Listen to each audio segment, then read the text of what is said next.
ಸ್ನೇಹಿತರೆ, ಮೀಡಿಯಾ ಮಾಸ್ಟರ್ಸ್ಗೆ ಸ್ವಾಗತ ಸುಸ್ವಾಗತ. ಗೆಳೆಯರೆ, ಭಾರತದ ವಿದೇಶಿ ವಿನಿಮಯ ಸಂಗ್ರಹ ಅತಿ ಹೆಚ್ಚಾಗಿ ಖರ್ಚಾಗ್ತಾ ಇರೋದು ನಾವು ಆಮದು ಮಾಡಿಕೊಳ್ಳೋ ಚಿನ್ನ ಹಾಗೂ ಪೆಟ್ರೋಲಿಯಂಗಳಿಂದ. ಈ ಎರಡರಲ್ಲೂ ಭಾರತ ಆತ್ಮನಿರ್ಭರವಾಗೋದಕ್ಕೆ ಸದ್ಯಕ್ಕಂತೂ ಸಾಧ್ಯ ಇಲ್ಲ. ಒಂದು ವೇಳೆ ಚಿನ್ನದ ಆಮದನ್ನ ಕಡಿಮೆ ಮಾಡಿಬಿಡಬಹುದೇನೋ, ಆದ್ರೆ ಕ್ರೂಡ್ ಆಯಿಲ್ ತರಿಸ್ಕೊಳ್ಳೋದನ್ನ ನಿಲ್ಲಿಸೋದಕ್ಕಂತೂ ಸಾಧ್ಯನೇ ಇಲ್ಲ. ಯಾಕೆ ಅಂದ್ರೆ ಪೆಟ್ರೋಲ್ ಡೀಸೆಲ್ ಇಲ್ಲ ಅಂದ್ರೆ ನಮ್ಮಲ್ಲಿ ಏನು ನಡೆಯೋದಿಲ್ಲ. ನಮ್ಮಲ್ಲಷ್ಟೇ ಅಲ್ಲ, ಪೆಟ್ರೋಲ್ ಡೀಸೆಲ್ ಇಲ್ಲ ಅಂದ್ರೆ ಜಗತ್ತೇ ನಿಂತು ಹೋಗುತ್ತೆ. ಹೀಗಾಗಿನೇ ಕ್ರೂಡ್ ಆಯಿಲ್ ಅನ್ನ ಜಾಗತಿಕ ಆರ್ಥಿಕತೆಯ ಲೂಬ್ರಿಕೇಶನ್ ಅಂತ ಕರೀತಾರೆ. ಸೊ ಇಂಧನದ ಮೇಲೆ ಭಾರತ ಎಷ್ಟು ಆಧಾರ ಪಟ್ಟಿದೆ ಅಂದ್ರೆ, ಜಗತ್ತಲ್ಲಿ ಅತಿ ಹೆಚ್ಚು ತೈಲ ಬಳಕೆ ಮಾಡೋ 3ನೇ ದೇಶ ಭಾರತ. ಮೊದಲ ಸ್ಥಾನದಲ್ಲಿ ಅಮೆರಿಕ ಇದೆ, 2ನೇ ಸ್ಥಾನದಲ್ಲಿ ಚೈನಾ ಇದ್ರೆ 3ನೇ ಸ್ಥಾನದಲ್ಲಿ ಭಾರತ ಇದೆ. ನಾವು ಪ್ರತಿನಿತ್ಯ ಸುಮಾರು 50 ಲಕ್ಷ ಬ್ಯಾರೆಲ್ನಷ್ಟು ತೈಲವನ್ನು ಬಳಕೆ ಮಾಡ್ತೀವಿ ಮತ್ತು ಪ್ರತಿ ವರ್ಷ ಈ ಬಳಕೆಯ ಪ್ರಮಾಣ ಹೆಚ್ಚಾಗ್ತಾ ಹೋಗ್ತಾ ಇದೆ. ಮುಂದಿನ 2040ರವರೆಗೆ ಭಾರತದ ತೈಲ ಬಳಕೆ ಪ್ರತಿ ವರ್ಷ 3% ಹೆಚ್ಚಾಗತ್ತೆ ಅಂತ ಅಂದಾಜು ಮಾಡಲಾಗ್ತಾ ಇದೆ. ಹೀಗಾಗಿ ಭಾರತ ಈಗ ಗಯಾನಾ ಜೊತೆ ತೈಲ ಖರೀದಿಯ ಒಪ್ಪಂದವನ್ನು ಮಾಡಿಕೊಳ್ತಾ ಇದೆ. ಜೊತೆಗೆ ಜಗತ್ತಿನ ತೈಲ ಬೆಲೆಯ ಏರಿಳಿತಗಳನ್ನು ಗಮನಿಸಿ ಉದ್ದೇಶಿತ ತೈಲ ಸಂಗ್ರಹ ಯೋಜನೆ ಅಂದ್ರೆ ಸುಮಾರು 50 ಬಿಲಿಯನ್ ರೂಪಾಯಿಗಳ ವೆಚ್ಚದಲ್ಲಿ ಭಾರತ ನಿರ್ಮಾಣ ಮಾಡೋದಕ್ಕೆ ಹೊರಟಿದ್ದ ಸ್ಟ್ರಾಟಜಿಕ್ ಆಯಿಲ್ ರಿಸರ್ವ್ ಯೋಜನೆಯನ್ನು ಕೂಡ ಕೈ ಬಿಡುವ ನಿರ್ಧಾರವನ್ನು ಭಾರತ ಪ್ರಕಟಿಸಿದೆ. ಹಾಗಾದ್ರೆ ಭಾರತ ಗಯಾನಾ ಜೊತೆ ಹೊಸ ಒಪ್ಪಂದಕ್ಕೆ ಮುಂದಾಗ್ತಾ ಇರೋದು ಯಾಕೆ? ಗಯಾನಾದಿಂದ ತೈಲ ಆಮದು ಮಾಡಿಕೊಳ್ಳೋದಾದ್ರೆ ರಷ್ಯಾದ ತೈಲ ಖರೀದಿಯನ್ನು ಭಾರತ ನಿಲ್ಲಿಸಿಬಿಡುತ್ತಾ? ಇದು ರಷ್ಯಾ ಹಾಗೂ ಭಾರತದ ಸಂಬಂಧಗಳ ಮೇಲೆ ಯಾವ ರೀತಿಯ ಪರಿಣಾಮವನ್ನು ಬೀರುತ್ತೆ? ತೈಲ ಸಂಗ್ರಹಾಗಾರದ ಯೋಜನೆಯನ್ನೇ ಕೈ ಬಿಟ್ಬಿಟ್ರೆ ಭಾರತ ಖರೀದಿ ಮಾಡೋ ತೈಲವನ್ನು ಎಲ್ಲಿ ಸ್ಟೋರ್ ಮಾಡುತ್ತೆ? ಸ್ಟ್ರಾಟಜಿಕ್ ಕ್ರೂಡ್ ರಿಸರ್ವ್ ಅಂದ್ರೆ ಏನು? ಈ ಬಗ್ಗೆ ಒಂದಷ್ಟು ಮಾಹಿತಿಯನ್ನ ನಾವಿಲ್ಲಿ ನೋಡೋಣ.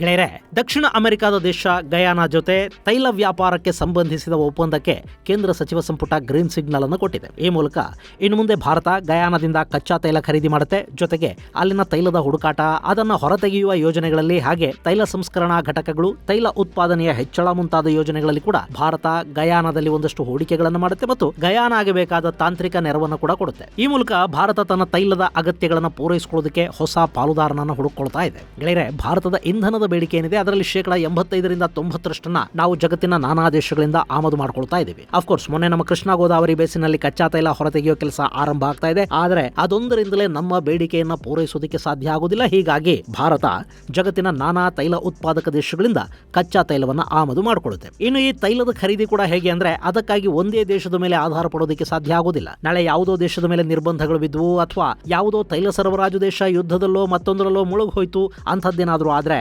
ಭಾರತದ ತೈಲ ಪೂರೈಕೆಯ ಮೇಲೆ ಅದರ ಪರಿಣಾಮ ಉಂಟಾಗುತ್ತೆ. ಈಗ ಉದಾಹರಣೆಗೆ, ಈ ಹಿಂದೆ ಭಾರತ ಇರಾನ್ನಿಂದ ಅತಿ ಹೆಚ್ಚು ಪ್ರಮಾಣದ ತೈಲವನ್ನು ಖರೀದಿ ಮಾಡ್ತಾ ಇತ್ತು. ಆದರೆ ಅಮೆರಿಕದ ನಿರ್ಬಂಧಗಳ ಕಾರಣದಿಂದ ಇರಾನ್ ಜೊತೆಗಿನ ವ್ಯಾಪಾರವನ್ನು ನಿಲ್ಲಿಸಬೇಕಾಗಿ ಬಂತು. ವೆನೆಜುವೆಲಾದ ವಿಷಯದಲ್ಲಿ ಕೂಡ ಈ ಹಿಂದೆ ಹಾಗೆ ಆಗಿತ್ತು. ಇನ್ನು ತೈಲದ ಬೆಲೆಯಲ್ಲಿ ಆಗಾಗ ಏರಿಳಿತಗಳು ಕೂಡ ಆಗ್ತಾ ಇರತ್ವೆ. ಹೀಗಾಗಿ ಕಚ್ಚಾ ತೈಲಕ್ಕಾಗಿ ಒಂದೇ ದೇಶದ ಮೇಲೆ ಡಿಪೆಂಡ್ ಆಗೋದಕ್ಕೆ ಸಾಧ್ಯ ಆಗೋದಿಲ್ಲ. ಇಷ್ಟು ದಿನ ಭಾರತ ಇರಾಕ್ನಿಂದ ಅತಿ ಹೆಚ್ಚು ಕಚ್ಚಾ ತೈಲವನ್ನು ಖರೀದಿ ಮಾಡ್ತಾ ಇತ್ತು. ಯುಕ್ರೇನ್ ರಷ್ಯಾ ಯುದ್ಧ ಶುರುವಾದ ನಂತರ ರಷ್ಯಾ ತನ್ನ ತೈಲವನ್ನ ಡಿಸ್ಕೌಂಟ್ ಬೆಲೆಗೆ ಕೊಡೋದಕ್ಕೆ ಶುರು ಮಾಡ್ತು. ಭಾರತ ರಷ್ಯಾದ ತೈಲ ಖರೀದಿಯನ್ನು ಹೆಚ್ಚು ಮಾಡ್ತು. ಮೊನ್ನೆವರೆಗೆ ಭಾರತ ತನ್ನ ಒಟ್ಟು ತೈಲ ಖರೀದಿಯ 40% ರಷ್ಯಾದಿಂದಲೇ ಆಮದು ಮಾಡ್ಕೊಳ್ತಾ ಇತ್ತು. ನಾನಾಗ್ಲೇ ಹೇಳಿದ್ನಲ್ಲ, ಪ್ರತಿದಿನ ಭಾರತ 5 ಮಿಲಿಯನ್ ಬ್ಯಾರಲ್ನಷ್ಟು ತೈಲವನ್ನು ಬಳಸಿದ್ರೆ ಆ ಪೈಕಿ ಸುಮಾರು 1.25 ಬಿಲಿಯನ್ ಬ್ಯಾರಲ್ನಷ್ಟು ತೈಲ ರಷ್ಯಾದಿಂದಲೇ ಆಮದಾಗ್ತಾ ಇತ್ತು. ಆದ್ರೆ ಇತ್ತೀಚೆಗೆ ರಷ್ಯಾದ ಡಿಸ್ಕೌಂಟ್ ಪ್ರಮಾಣ ಕಡಿಮೆ ಆಗ್ತಾ ಇದೆ. ರಷ್ಯಾದ ತೈಲದ ಬೆಲೆ ಹೆಚ್ಚಾಗ್ತಾ ಇದೆ ಮತ್ತು ಹೆಚ್ಚಿನ ಬೆಲೆಗೆ ರಷ್ಯಾದ ತೈಲವನ್ನ ಚೈನಾ ಖರೀದಿ ಮಾಡ್ತಾ ಇರೋದ್ರಿಂದ ಭಾರತಕ್ಕೆ ಸಿಗ್ತಾ ಇದ್ದ ಡಿಸ್ಕೌಂಟ್ ನ ಪ್ರಮಾಣ ಕಡಿಮೆ ಆಗಿದೆ. ಇಲ್ಲಿ ಏನಾಗುತ್ತೆ ಅಂದ್ರೆ, ರಷ್ಯಾದಿಂದ ತೈಲ ತರಿಸ್ಕೊಳ್ಳೋದಕ್ಕೆ ಅತಿ ಹೆಚ್ಚು ಸಾಗಾಟದ ವೆಚ್ಚವನ್ನು ಕೂಡ ಕೊಡಬೇಕು. ಜೊತೆಗೆ ಡಿಸ್ಕೌಂಟ್ ಇಲ್ಲ ಅಂದ್ರೆ ಆ ತೈಲವನ್ನು ಖರೀದಿ ಮಾಡಿ ಲಾಭ ಇಲ್ಲ. ಸೊ 40% ಖರೀದಿ ಆಗ್ತಾ ಇದ್ದ ರಷ್ಯಾದ ತೈಲದ ಪ್ರಮಾಣ ಈಗ 25% ಇಳಿಕೆ ಆಗಿದೆ. ಮುಂದಿನ ದಿನಗಳಲ್ಲಿ ಅದು ಇನ್ನಷ್ಟು ಕಡಿಮೆ ಆಗೋ ಸಾಧ್ಯತೆ ಕೂಡ ಇರುತ್ತೆ. ಹಾಗಂತ ಭಾರತ ತೈಲ ಖರೀದಿಯನ್ನು ಕಡಿಮೆ ಮಾಡೋದಕ್ಕೆ ಸಾಧ್ಯ ಆಗೋದಿಲ್ಲ. ಅದಕ್ಕಾಗಿ ಕಡಿಮೆ ಬೆಲೆಗೆ ತೈಲ ಕೊಡೋ ಹೊಸ ಪಾಲುದಾರರನ್ನು ಹುಡುಕೋಬೇಕು. ತೈಲ ವ್ಯಾಪಾರದಲ್ಲಿ ಯಾರೊಬ್ಬರ ಮೇಲೆ ಡಿಪೆಂಡ್ ಆಗದ ಹಾಗೆ ಡೈವರ್ಸಿಟಿಯನ್ನ ಕಾಪಾಡ್ಕೋಬೇಕಾಗುತ್ತೆ. ಜೊತೆಗೆ ಕಡಿಮೆ ಬೆಲೆಗೂ ಖರೀದಿಯನ್ನು ಮಾಡಬೇಕು. ಈ ನಿಟ್ಟಿನಲ್ಲಿ ವೆನೆಜುವೆಲಾದ ಜೊತೆ ಭಾರತ ಮತ್ತೆ ತೈಲ ಖರೀದಿಯನ್ನು ಆರಂಭ ಮಾಡ್ತಾ ಇದೆ. ಬ್ರೆಜಿಲ್ ಜೊತೆ ಕೊಲಂಬಿಯಾದ ಜೊತೆ ಕೂಡ ಭಾರತ ತೈಲ ಖರೀದಿ ಒಪ್ಪಂದಗಳನ್ನು ಮಾಡ್ಕೊಳ್ಳೋದಕ್ಕೆ, ತೈಲ ನಿಕ್ಷೇಪಗಳ ಮೇಲೆ ಹೂಡಿಕೆ ಮಾಡೋದಕ್ಕೆ ಮಾತುಕತೆಗಳನ್ನು ಮಾಡ್ತಾ ಇದೆ. ಈಗ ಗಯಾನಾ ಜೊತೆ ಭಾರತ ಒಂದು MOU ಮಾಡಿಕೊಂಡಿದ್ದು ಅದಕ್ಕೆ ಕೇಂದ್ರ ಸಚಿವ ಸಂಪುಟ ಒಪ್ಪಿಗೆಯನ್ನು ಕೂಡ ಕೊಟ್ಟಿದೆ.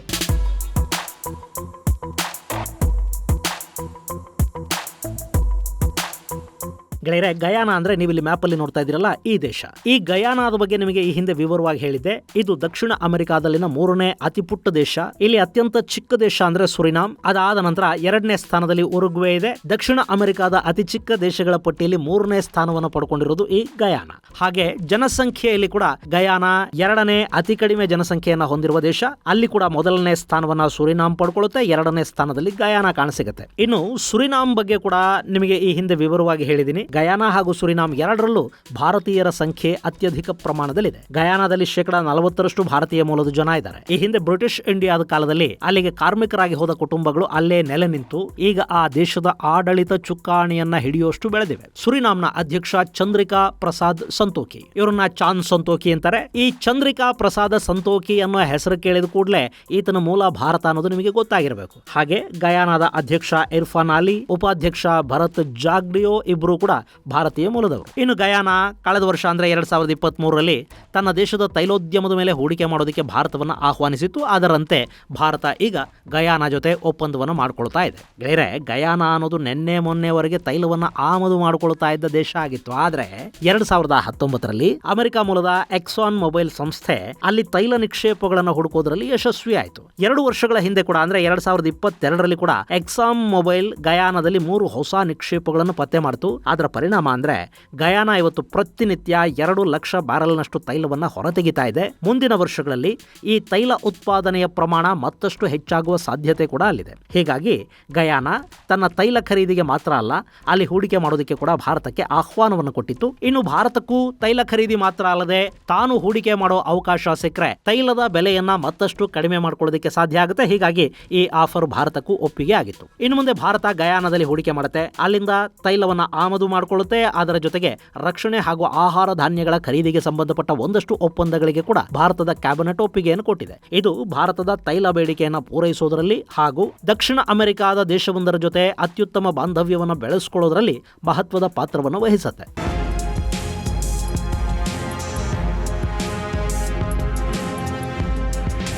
ಇನ್ನು ಹೀಗೆ ತರಿಸ್ಕೊಳ್ಳೋ ಕಚ್ಚಾ ತೈಲವನ್ನು ಭಾರತ ಏನು ಮಾಡುತ್ತೆ? ನಾನಾ ದೇಶಗಳಿಂದ ಬರೋ ಕಚ್ಚಾ ತೈಲವನ್ನು ಒಂದೇ ಬಾರಿ ಬಳಸೋದಿಕ್ಕಂತೂ ಸಾಧ್ಯ ಇಲ್ಲ. ಅದನ್ನೆಲ್ಲ ಎಲ್ಲಿಡ್ತಾರೆ? ಗೆಳೆಯರೆ, ಭಾರತ ಈಗ ಸಂಸ್ಕರಿಸಿದ ತೈಲವನ್ನು ತನಗೆ ಮಾತ್ರ ಬಳಕೆ ಮಾಡ್ಕೋತಾ ಇಲ್ಲ, ಅದನ್ನ ಎಕ್ಸ್ಪೋರ್ಟ್ ಕೂಡ ಮಾಡ್ತಾ ಇದೆ. ಭಾರತದಿಂದ ಪೆಟ್ರೋಲ್, ಡೀಸೆಲ್, ವಿಮಾನಕ್ಕೆ ಬಳಸುವ ಇಂಧನ ಹಾಗೂ ಇನ್ನಿತರ ಪೆಟ್ರೋಕೆಮಿಕಲ್ಸ್ ಜಗತ್ತಿನ ನಾನಾ ದೇಶಗಳಿಗೆ ರಫ್ತಾಗುತ್ತೆ. ಹೀಗಾಗಿ ಭಾರತದಲ್ಲಿ ಕಚ್ಚಾ ತೈಲದ ನಿಕ್ಷೇಪಗಳಿಲ್ಲದೆ ಇದ್ರೂ ಕೂಡ ತೈಲ ಸಂಸ್ಕರಣಾ ಘಟಕಗಳ ಮೂಲಕ ಭಾರತ ಜಗತ್ತಿನ ಸಂಸ್ಕರಿತ ತೈಲದ ರಫ್ತು ದೇಶ ಅಂತ ಅನ್ನಿಸ್ಕೊಳ್ತಾ ಇದೆ. ಇದರ ಜೊತೆಗೆ ಹೆಚ್ಚುವರಿ ತೈಲವನ್ನು ಕೂಡ ಭಾರತ ದಾಸ್ತಾನು ಮಾಡಿಕೊಳ್ಳುತ್ತೆ. ಅದರ ಜವಾಬ್ದಾರಿಯನ್ನು ನೋಡಿಕೊಳ್ಳೋದಕ್ಕೆ Indian strategic petroleum reserves limited ಅನ್ನೋ ಸಂಸ್ಥೆ ಇದೆ. ಕಚ್ಚಾ ತೈಲವನ್ನ ಸದ್ಯಕ್ಕೆ 3 ಕಡೆಗಳಲ್ಲಿ ಸಂಗ್ರಹಿಸಲಾಗ್ತಾ ಇದೆ. ಅಂತಹ ಸ್ಟ್ರಾಟಜಿಕ್ ರಿಸರ್ವ್ಸ್ ವಿಶಾಖಪಟ್ಟಣಂ, ಮಂಗಳೂರು ಹಾಗೂ ಉಡುಪಿ ಸಮೀಪದ ಪಾದೂರುಗಳಲ್ಲಿವೆ. ನೆಲದಾಳದಲ್ಲಿ ನಿರ್ಮಾಣ ಮಾಡಲಾದ ಸಂಗ್ರಹಾಗಾರಗಳಲ್ಲಿ ಈ ಕಚ್ಚಾ ತೈಲವನ್ನು ದಾಸ್ತಾನು ಮಾಡ್ತಾರೆ. ಈಗ ಈ 3 ಸಂಗ್ರಹಾಗಾರಗಳಲ್ಲಿ ಒಟ್ಟು 39 ಮಿಲಿಯನ್ ಬ್ಯಾರಲ್ ಅಂದ್ರೆ ಭಾರತಕ್ಕೆ 8 ದಿನಗಳಿಗೆ ಬೇಕಾಗುವಷ್ಟು ಕಚ್ಚಾ ತೈಲವನ್ನು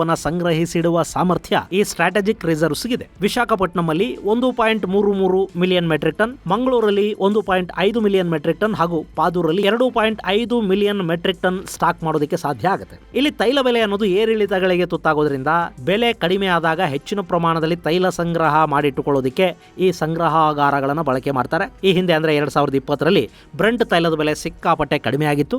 ಆಗ ಭಾರತ ತನ್ನ ತೈಲಾಗಾರಗಳನ್ನು ತುಂಬಿಕೊಳ್ತು. ಆ ನಂತರ ಅದರಲ್ಲಿನ 1/3 ಕಚ್ಚಾ ತೈಲವನ್ನು ಹೊರತೆಗೆದು ಮಾರಾಟ ಮಾಡಿದ ಇಂಧನ ಇಲಾಖೆ ಅದರಿಂದ ಸುಮಾರು $700 ಮಿಲಿಯನ್ ಲಾಭನೂ ಮಾಡಿಕೊಳ್ತು. ಹೀಗಾಗಿ ಇಂಥ ಇನ್ನಷ್ಟು ಸಂಗ್ರಹಾಗಾರಗಳ ನಿರ್ಮಾಣದ ಯೋಜನೆಯನ್ನ ಹಾಕಿಕೊಳ್ಳಲಾಗಿತ್ತು. ಒರಿಸ್ಸಾದಲ್ಲಿ 4 ಹಾಗೂ ಪಾದೂರಿನಲ್ಲಿ ಮತ್ತೊಂದು ಸಂಗ್ರಹಾಗಾರದಲ್ಲಿ 2.5 ಮಿಲಿಯನ್ ಮೆಟ್ರಿಕ್ ಟನ್ ಸಂಗ್ರಹಕ್ಕೆ ಅವಕಾಶಗಳನ್ನು ಮಾಡಿಕೊಡೋ ಪ್ರಯತ್ನಗಳ ಜೊತೆಗೆ ಸುಮಾರು 5,000 ಕೋಟಿ ರೂಪಾಯಿಗಳ ವೆಚ್ಚದಲ್ಲಿ ಇನ್ನೂ ಒಂದು ರಾಕ್ ಕ್ಯಾವನ್ ನಿರ್ಮಾಣ ಮಾಡೋ ಯೋಜನೆಯನ್ನ ಇಂಧನ ಇಲಾಖೆ ಹಾಕೊಂಡಿತ್ತು. ಆದರೆ ಸದ್ಯಕ್ಕೆ ಆ ಯೋಜನೆಯನ್ನ ತಾತ್ಕಾಲಿಕವಾಗಿ ತಡೆ ಹಿಡಿಯೋದಾಗಿ ಇಂಧನ ಇಲಾಖೆ ತಿಳಿಸ್ತಾ ಇದೆ. ಅದಕ್ಕೆ 2 ಕಾರಣಗಳಿವೆ. ಒಂದು, ಜಾಗತಿಕವಾಗಿ ತೈಲ ಬೆಲೆಯಲ್ಲಿ ಭಾರಿ ಪ್ರಮಾಣದ ಇಳಿಕೆಯನ್ನ ಭಾರತ ನಿರೀಕ್ಷೆ ಮಾಡ್ತಾ ಇದೆ. ಇತ್ತೀಚೆಗೆ ಬ್ಯಾರಲ್ಗೆ $90 ದಾಟಿದ್ದ ಕಚ್ಚಾ ತೈಲದ ಬೆಲೆ ಈಗ $70ಗೆ ಇಳಿಕೆ ಆಗಿದೆ. ಅದು ಇನ್ನೂ ಕಡಿಮೆಯಾಗುವ ಸಾಧ್ಯತೆಗಳಿವೆ ಅಂತ ಅಂದಾಜು ಮಾಡಲಾಗ್ತಾ ಇದೆ. ಹೀಗಾಗಿ ಹೆಚ್ಚು ತೈಲವನ್ನು ಈಗ ಖರೀದಿ ಮಾಡಿ ಸಂಗ್ರಹ ಮಾಡಿಟ್ಟುಕೊಂಡ್ರೆ ಅದು ಲಾಭವನ್ನು ಕೊಡೋದಿಲ್ಲ. ನಾಳೆ ಬೆಲೆ ಮತ್ತಷ್ಟು ಕಡಿಮೆ ಆದರೆ ಅದರಿಂದ ನಷ್ಟ ಉಂಟಾಗುತ್ತೆ. ಹೀಗಾಗಿ ಕಚ್ಚಾ ತೈಲವನ್ನು ಹೆಚ್ಚು ಸ್ಟಾಕ್ ಮಾಡಿಟ್ಟುಕೊಳ್ಳೋದ್ರಲ್ಲಿ ಭಾರತಕ್ಕೆ ಆಸಕ್ತಿ ಇದ್ದ ಹಾಗಿಲ್ಲ.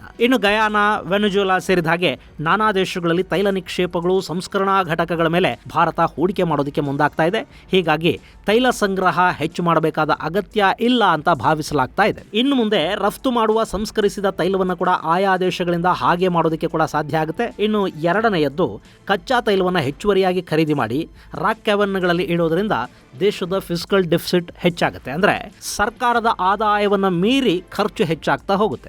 ಏನೋ ಅದರಿಂದ ಲಾಭ ಬರುತ್ತೆ ಅಂದ್ರೆ ಸರಿ, ಆದ್ರೆ ನಾಳೆ ಕಚ್ಚಾ ತೈಲದ ಬೆಲೆ ಕುಸಿತ ಉಂಟಾದ್ರೆ ನಷ್ಟ ಉಂಟಾಗುತ್ತೆ. ಹೀಗಾಗಿ 50 ಬಿಲಿಯನ್ ರೂಪಾಯಿಗಳ ವೆಚ್ಚದ ಯೋಜನೆಯನ್ನ ಇಂಧನ ಇಲಾಖೆ ತಾತ್ಕಾಲಿಕವಾಗಿ ತಡೆ ಹಿಡಿದಿರೋದಾಗಿ ತಿಳಿಸ್ತಾ ಇದೆ. ಇನ್ನು ಸದ್ಯಕ್ಕಿರೋ ಸಂಗ್ರಹಾಗಾರಗಳಲ್ಲಿ ಕೂಡ ಇನ್ನು 13 ಮಿಲಿಯನ್ ಬ್ಯಾರಲ್ನಷ್ಟು ತುಂಬಿಸೋದಕ್ಕೆ ಅವಕಾಶ ಇದ್ದು, ಮಂಗಳೂರಿನ 2 ಯೂನಿಟ್ಗಳ ಪೈಕಿ ಒಂದನ್ನ ಈಗಾಗಲೇ ಅಬುದಾಬಿ ಆಯಿಲ್ ಕಂಪನಿಗೆ ಲೀಸ್ಗೆ ಕೊಡಲಾಗಿದೆ. ಇನ್ನುಳಿದ ಸ್ಥಳವನ್ನು ಕೂಡ ಲೀಸ್ಗೆ ಕೊಟ್ಟು ಅದರಿಂದ ಕೂಡ ಒಂದಷ್ಟು ಲಾಭ ಮಾಡಿಕೊಳ್ಳುವ ಬಗ್ಗೆ ಸರ್ಕಾರ ಯೋಚಿಸ್ತಾ ಇದೆ. ಒಟ್ಟಾರೆ ಮುಂದಿನ ದಿನಗಳಲ್ಲಿ ಕಚ್ಚಾ ತೈಲದ ಬೆಲೆ ಮತ್ತಷ್ಟು ಕಡಿಮೆ ಆಗಬಹುದಾದ ಸೂಚನೆಯನ್ನ ಇದು ಕೊಡ್ತಾ ಇದೆ. ಇದು ಗೆಳೆಯರೆ, ಭಾರತ ರಷ್ಯಾದಿಂದ ಕಡಿಮೆ ಮಾಡಿರೋ ತೈಲವನ್ನು ಪೂರೈಸಿಕೊಳ್ಳೋದಕ್ಕಾಗಿ ಹೊಸ ಪಾಲುದಾರರನ್ನ ಹುಡುಕೊಂಡಿರೋದರ ಕುರಿತಾದ ಒಂದಷ್ಟು ಮಾಹಿತಿ. ಮುಂದಿನ ಸಂಚಿಕೆಯಲ್ಲಿ ಮತ್ತಷ್ಟು ವಿಶೇಷಗಳ ಜೊತೆ ಮತ್ತೆ ಭೇಟಿಯಾಗೋಣ. ಅಲ್ಲಿವರೆಗೆ ಜೈ ಹಿಂದ್, ಜೈ ಕರ್ನಾಟಕ.